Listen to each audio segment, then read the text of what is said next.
Saudara yang dikasihi Tuhan, kita ketemu lagi dalam program Biola GKI Maulana Yusuf. Bina online saja. Pada kesempatan ini kita akan membicarakan tentang kehidupan kita sehari-hari dalam bagaimana kita menerapkan apa yang kita lakukan dalam khususnya bisnis properti sesuai dengan iman dan Kristiani kita. Pada kesempatan ini kita akan bicara dengan salah satu yang sudah menekuni bisnis properti ini. Nanti beliau akan memperkenalkan diri siapa dan bagaimana kiprahnya dalam bisnis properti ini, menerapkannya sesuai dengan iman kita. Jadi tidak lama-lama saya perkenalkan, silahkan perkenalkan diri Pak Bapak. Baik Bapak Ibu yang kami hormati, perkenalkan nama saya Kiswah Yudi. Saya udah menjalani bisnis properti ini kira-kira 5 tahun yang lalu saya memulainya, dimana ada satu hal yang perlu kami tekankan, bahwa apa yang kami akan berikan ke konsumen itu benar-benar produk yang bisa dipertanggungjawabkan dari sisi kualitas maupun dari sisi material yang kami deliver. Pada saat Bapak memulai bisnis ini kan pasti ada satu konsep promosi ya Pak ya. Promosi itu apa yang Bapak lakukan Pak? Apakah dari apa yang Bapak getuk tular atau memakai konsep digital atau contohnya pakai promosi paper atau bagaimana Pak? Untuk promosi selama ini saya pribadi menggunakan digital marketing. Jadi artinya saya memanfaatkan medsos yang ada, tujuannya agar kita nggak perlu mengeluarkan biaya yang lebih untuk mempromosikan apa yang kita lakukan. Jadi kalau kita bisa melakukan segala sesuatu dari efisiensi harga semacam ini, saya yakin nanti cost yang akan kami bebankan ke konsumen nggak akan membebani sekali. Jadi dasar awal adalah bagaimana supaya efisien Pak ya? Betul Bapak. Terus pada saat Bapak membentuk satu tim itu pasti lama ya Pak ya? Maksudnya itu nggak sekali dua kali punya Bapak tim itu kan pasti ada pengalaman, timnya berganti, timnya akan tetap stay dengan Bapak. Itu bagaimana Bapak membentuknya Pak? Nah, untuk pembentukan tim yang solid itu sebenarnya memakan waktu yang cukup lama Pak. Kita nggak bisa ya bikin satu tim tuh hanya terbentuk dalam satu pekerjaan, enggak. Setidaknya ada beberapa kali pekerjaan baru nanti itu kita akan bisa mengelompokkan tim itu ke dalam kelompok-kelompoknya masing-masing gitu. Nah, biasanya sih mereka akan mengelompok sesuai dengan kecocokan masing-masing. Nah, pada saat mereka yang cocok, kita kelompokkan ke dalam satu grup, kemudian grup kedua maupun grup yang ketiga. Nah, kurang lebih seperti itu Pak. Nanti kan ada tim yang keluar ya Pak ya? Pasti Pak. Nah, Bapak menilai tim yang stay dengan Bapak itu tolok ukurnya apa Pak? Apakah karena mereka baik bekerjanya, atau contohnya dari segi kejujurannya, integritasnya dia, atau seperti apa Pak yang stay dengan Bapak itu? Nah, biasanya yang biasa gabung dengan saya itu rekan-rekan yang mungkin lebih banyak kesamaan visi dan misinya ke saya pribadi gitu. Jadi saya selalu menekankan untuk setiap tim yang saya bentuk itu untuk memberikan yang lebih ke konsumen yang sedang kita layani. Jadi kalau misal konsumen itu mengharapkan 5 ya, bila memungkinkan kenapa nggak kita kasih 7 atau 8. Nah, biasanya teman-teman yang mau berlaku seperti itu biasanya akan cocok untuk bekerja sama dengan saya pribadi untuk kedepannya, Pak. Nah, dari sinilah saya menemukan apa yang Bapak lakukan itu dari segi bisnis properti itu ada sesuatu yang lain ya Pak ya. Jadi bagaimana memuaskan si konsumennya Iya, itu sendiri ya. Nggak semata-mata mencari keuntungan saja Pak. Bagaimana itu tolok ukurnya? Kan perlu untung juga kita. Ya, saya nggak nutupi bahwa yang namanya bisnis itu selalu orientasinya keuntungan. Tapi kita juga berani dalam arti begini Pak. Misal kalau kita nyari keuntungan, berani nggak kita memberikan keuntungan imbal balik senilai keuntungan yang kita dapatkan. Artinya kita mencoba suatu pola bisnis yang sifatnya win-win solusi. Jadi kita nggak mau kalau nanti konsumen dapatnya loss, kita dapat win. Buat kami nggak make sense, Pak. Kami lebih suka ya konsumen win dan kita juga dapatkan win gitu. Jadi konsep win-win solusi itu yang selalu kami tawarkan ke konsumen. Ya, keuntungan konsumen itu salah satunya apa Pak? Contohnya Ya. dalam soal membangun itu kan orang tuh sering ragu Pak. Betul. Kalau di dalam properti itu takut dibohongin gitu ya.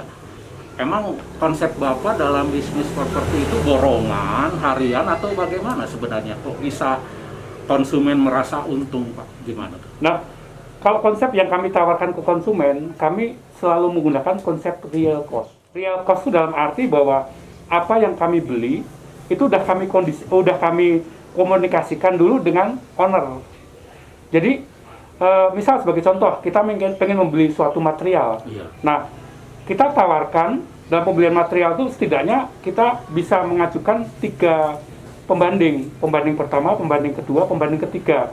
Nah, dari 3 pembanding ini nanti kita tawarkan ke owner, pilih yang mana gitu. Dan ini pun biasanya kita lakukan dengan cara kesepakatan. Kalau ownernya memilih produk A, ya akan kami lakukan, akan kami beli dengan catatan bahwa produk yang kami beli itu sesuai dengan standar yang biasa kami pakai. Jadi dalam hal pemilihan material pun kami selalu menggunakan konsep win-win solusi juga gitu. Jadi dari kualitas dapat, dari harga juga dapat. Ya bila memungkinkan ya sekompetitif mungkin, Pak. Jadi real cost Pak. Betul, Yang Pak. Bapak jaminkan itu real cost, dari total cost itulah nanti menjadi fee-nya Bapak gitu.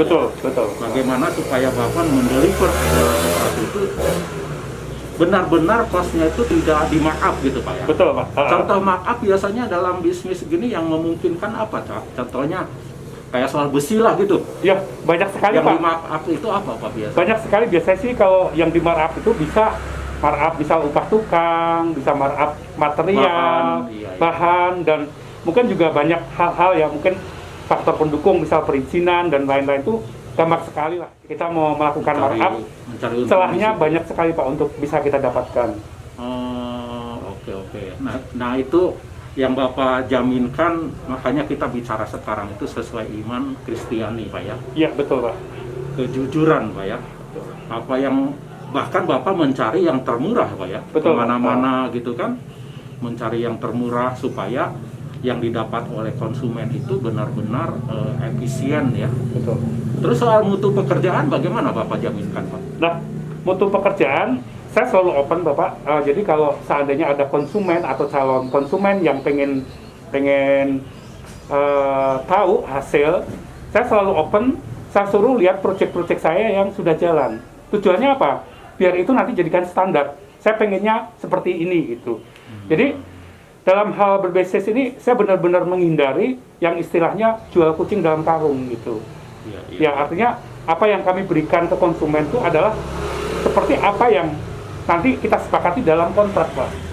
Ya artinya dalam kontrak itu nanti ada ruang lingkup ya, ada ruang lingkup apa yang harus kami kerjakan, kualitasnya seperti apa, dan waktu pengerjaannya sampai sejauh mana. Tapi dengan catatan untuk waktu, terus terang karena ini berbanding lurus dengan kualitas, maka kami nggak bisa menjanjikan tepat 100%.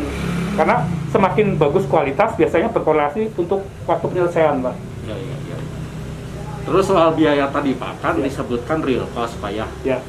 Bagaimana Bapak menjamin apa yang sudah Bapak keluarkan itu benar-benar apa adanya, diawasin oleh konsumennya setiap saat atau bagaimana, Pak? Nah, kalau untuk pengawasan, saya selalu open juga. Tapi kalau seandainya konsumen tidak bisa mengawasi, biasanya kami akan memberikan update secara gambar, ya Pak ya. Kita bisa manfaatkan kok, misal pakai HP Android kita untuk foto. Jadi untuk kondisi existing hari ini sampai sejauh mana tuh bisa kita report, Pak. Jadi pengeluaran uang seberapa banyak, hasilnya seberapa banyak. Nah, hal ini bisa membatasi kami selaku pelaku usaha itu untuk berlaku apa adanya. Jadi kalau hari ini cuma dapatnya segini ya, kita laporkan segitu. Jadi nggak bisa kita rekayasa gitu, Pak. Oke. Tapi Bapak udah punya tolak ukur, Pak ya, bahwa contohnya setiap hari, setiap minggu, pekerjaan apa yang harus dilakukan, dan jaminan bahwa dengan konsumen itu akan selesai sekian bulan itu sudah ada tolak ukurnya, Pak ya? Ya, semua terukur, Pak. Jadi dari sisi keuangan bisa kita ukur, dari hasil kita ukur, kualitas pun juga kita ukur gitu. Jadi kita benar-benar transparansi, Pak. Jadi kami nggak mau istilahnya ada kita melakukan bisnis, tapi laporan keuangan nggak mau diperiksa. Nggak, kita open. Kalau laporan keuangan bisa kita sajikan setiap saat. Bahkan disertai dengan bon-bon yang nyata pun kami sanggup laporkan. Gitu, Pak. Sekarang saya mau nanya soal upah nih, Pak. Ya. Kalau upah kepada para tukang ini bagaimana nih, Pak? Mereka happy dengan upah yang Bapak deliver atau bagaimana? Nah, kalau berbicara happy tentang upah itu agak susah, Pak ya, karena yang namanya upah itu relatif. Ya. Tapi yang jelas, di saat pekerjaan yang baru, biasanya kami selalu diskusi dulu dengan rekan-rekan tukang, Pak. Jadi mereka sepakat nggak kalau mengerjakan sesuatu tuh mereka dapat upah harian sekian, kalau di total minggu sekian gitu. Kalau mereka sepakat dan mereka senang, ya kita jalan. Tapi kalau enggak juga, saya nggak bisa maksa. Artinya nggak bisa memaksa seseorang itu untuk mengikuti aturan kita gitu. Tapi yang jelas, sisi lain yang bisa kami tawarkan ke mereka adalah mereka bisa kerja dengan kita itu berlangsung lama, nggak cuma 1 bulan, 2 bulan. Bahkan mereka bisa kerja dengan saya pribadi itu sudah bisa nyampe 5 tahun lebih gitu, Pak. Ya, kita bersyukur. Berarti Bapak menjamin kelangsungan pekerjaan mereka terus, Pak ya? Betul. Oke, itu yang Bapak jaminkan. Emang setiap saat Bapak dapat pekerjaan, Pak? Ya puji Tuhan, Tuhan selalu kasih, karena saya yakin ya bahwa selama kita memikirkan nasib sesama, Tuhan akan pasti bukakan jalan buat kami. Itu intinya, Pak ya? Betul, Bapak. Bahwa apa yang Bapak lakukan itu nggak serta-merta hanya untuk mencari keuntungan, Pak ya? Betul. Sebenarnya misi Bapak apa sih, Pak, di bisnis properti ini? Terus terang, saya pribadi, core bisnis saya di bidang konsultan SDM dan IT, Pak. Oke.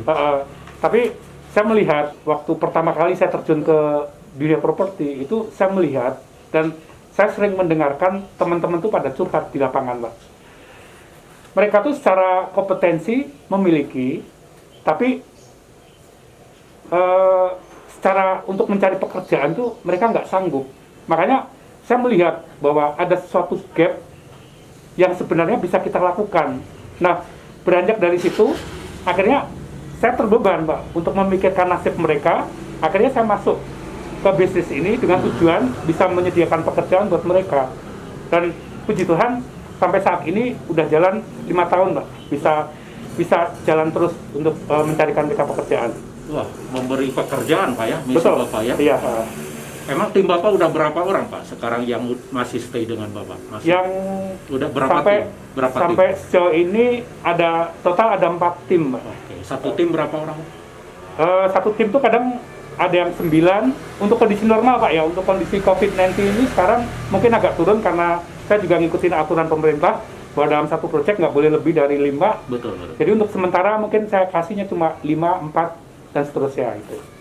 5 atau 4 orang gitu. Betul. Ya. Jangan berbondong-bondong orang di situ ya. Betul, Pak. Oke.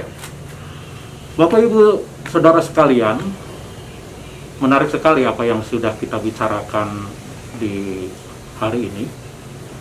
Bahwa apa yang sering kita dengar di khotbah pendeta kita di gereja, dalam kehidupan bergereja, bisa diterapkan dalam bisnis yang dalam tanda petik bisa bermain-main kita.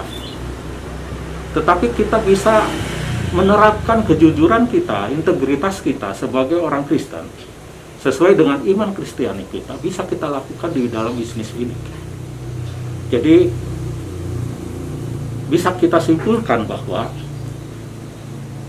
apa yang sudah kita imani, apa yang sudah kita dengarkan selama ini bisa kita terapkan dalam kehidupan apapun. Jadi Pak Iswahyudi, terima kasih Pak sharing di hari ini, luar biasa. Biarlah itu menjadi pegangan kita, keyakinan kita untuk bisa kita menjadi berkat bagi orang, ya.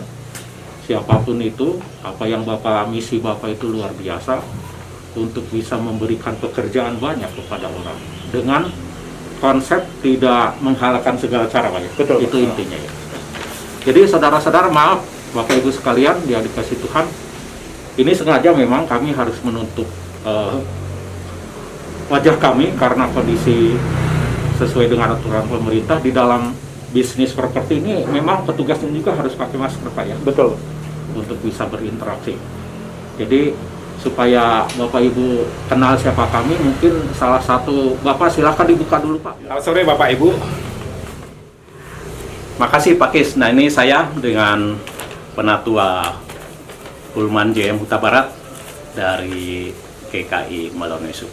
Terima kasih program Biola Bina Online saja GKI Malone Yusuf kita akhiri. Sampai jumpa di dalam program Biola berikutnya.